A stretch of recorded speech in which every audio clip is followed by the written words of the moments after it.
तो हमने सवाल नंबर 7 भी लेके आ चुके हैं, जो कि यहाँ सवाल दिया हुआ 7 नंबर सवाल है। सवाल नंबर 7 में बोला है कि बिंदु ए के निर्देशांक ज्ञात कीजिए, जहाँ ए बी एक वृत्त की व्यास है जिसका केंद्र 2, -3 है तथा केंद्र बी के निर्देशांक 1, 4 है। बोला कि एगो वृत्त है, ठीक, उसका व्यास दिया हुआ है। क्या है? उसका व्यास दिया हुआ है। तो चलो पहले वृत्त बनाते हैं।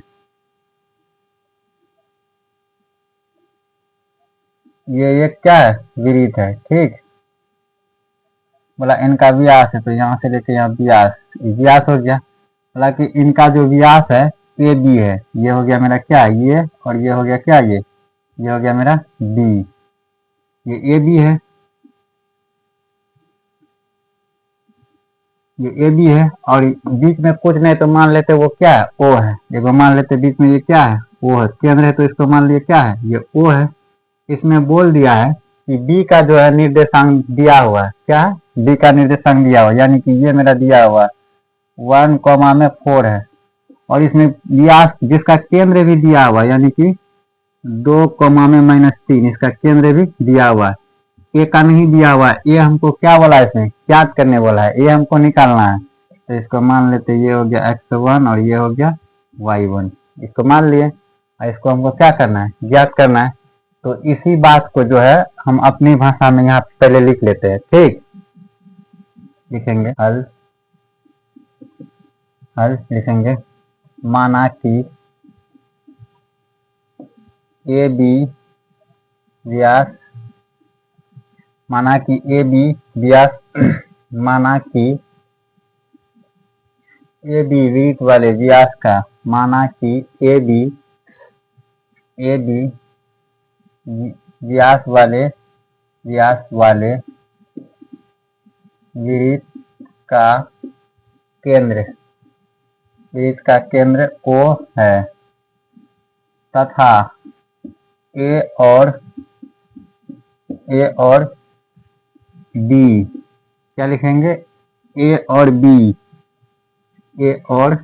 बी को मिलाने वाली रेखाखंड, ए और बी को मिलाने वाली रेखाखंड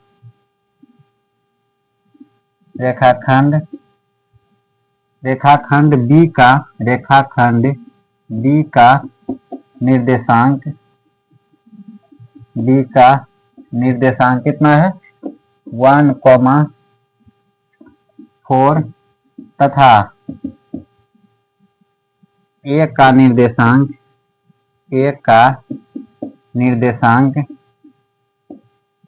निर्देशांक कितना है। अभी हमने माने ए का निर्देशांक कितना माने, x1 और y1। हो गया, यहाँ तक है, लिख दिए। ये हम अपनी भाषा में यहाँ चित्र को देखकर लिखे हैं। आप भी चाहे तो अपने भाषा में इसको लिख सकते हैं, जैसे भी हो। या चित्र को देख लिए और इसी को क्या किए, यहाँ पे लिख दिए, ठीक। अब यहाँ सवाल पे चलेंगे। अब लिखेंगे बिंदु O के लिए मध्य बिंदु। क्या लिखेंगे, बिंदु O के लिए मध्य बिंदु। देखो ये वाला और ये वाला के बीच में हम निकालेंगे मान, तब मेरा ये वाला मान निकलेगा। O और B का बीच का मध्य बिंदु निकालेंगे तब मेरा क्या निकल जाएगा, A का मान निकलेगा। लिखेंगे बिंदु O के लिए मध्य बिंदु। तो मध्य बिंदु यानी पहले क्या यहाँ चलेंगे, यहाँ किसके लिए चलेंगे, x के लिए। तो यानी x बराबर चलेंगे कितना, x1 प्लस में x2 बटे में 2 चलेंगे। फिर क्या, कॉमा y के लिए चलेंगे y1 प्लस में y2 बटे में 2, ठीक। इसको मान लेते, ये हो गया मेरा क्या, x1, ये x है, और इसको मान लेते हैं y1, ये हो गया मेरा x2, और ये क्या हो गया y2, ठीक। अब यहाँ आप देख पा रहे हैं x का यहाँ का वैल्यू कितना मेरा 2 है। तो पहले यहाँ कितना मान लेते हैं, यहाँ मान लिया 2। अब बराबर में यहाँ देखो x1, यानी कि x1 का वैल्यू मेरा कितना है, 2 है। यहाँ लिखेंगे x1 का वैल्यू मेरा कितना है, और 2 और एक्स 2 का वैल्यू कितना 1 प्लस में 1 और बटे में कितना हो गया 2।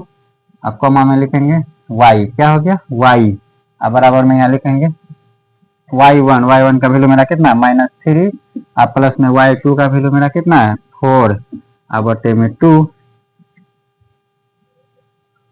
यहाँ इसका y2 का मान यहाँ दिया हुआ था कितना है मेरा यहाँ -3 लिखेंगे माइनस में 3 लिख दिए। ठीक यहाँ थोड़ा मिस्टेक हुआ है इसको मानेंगे क्या इसको मानेंगे x और इसको मानेंगे y और ये मानेंगे x1 और ये मानेंगे y1 ये x2 और y2 थोड़ा यहाँ मिस्टेक होने के कारण थोड़ा सा यहाँ लिखते हैं दोबारा। सवाल में यहाँ बोला था x है यानी कि x का वैल्यू मेरा पहले से कितना है 2 है तो ये मेरा क्या हो गया यहाँ लिखेंगे 2 बराबर x1 यानी x1 के जगह में कितना है मेरा x1 है तो यहाँ x है तो x लिख दिया प्लस में y2 के जगह में मेरा कितना है x2 के जगह में कितना है 1 बटे में 2 अब कमा y के जगह में मेरा कितना है माइनस में 3 बराबर में कितना y1 के जगह में y है तो y प्लस में कितना लिखेंगे y2 के जगह में कितना है 4 तो बटे में 2। तो आप देख पा रहे हैं इसके नीचे कुछ नहीं देगा इसको क्रॉस मल्टीप्लाई करेंगे तो क्या हो जाएगा x प्लस में 1 बराबर में कितना हो गया 4 तो यानी कि ये कितना हो गया x बराबर इधर ही माइनस प्लस उधर जाकर क्या हो जाएगा माइनस होगा x प्लस में 1 माइनस में इधर हो जाएगा तो माइनस बराबर में x बराबर में कितना हो गया मेरा 3 हो गया। वही काम यहाँ करेंगे इसका भी नीचे कुछ नहीं तो क्या है 1 है तो 1 है तो इसको क्या लिखेंगे लिखेंगे y प्लस में यहाँ कॉमा है y प्लस में कितना है 4 बराबर में 3 दूना माइनस में 6 ये हो गया। फिर यहाँ लिखेंगे y प्लस में इधर ये माइनस में उधर जा क्या हो जाएगा प्लस में उधर जा क्या हो जाएगा माइनस में हो जाएगा तो यहाँ लिखेंगे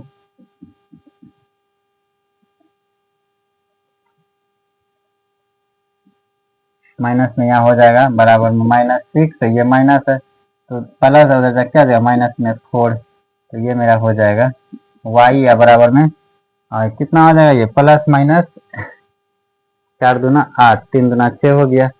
इसको लिखेंगे कितना हो गया ये मेरा प्लस यानी कि माइनस में ये कितना हो गया माइनस माइनस प्लस यानी कि 3 में माइनस का ये दोनों जोड़ के कितना हो गया 10 हो गया। तो यहाँ मेरा x का मान जो आ गया है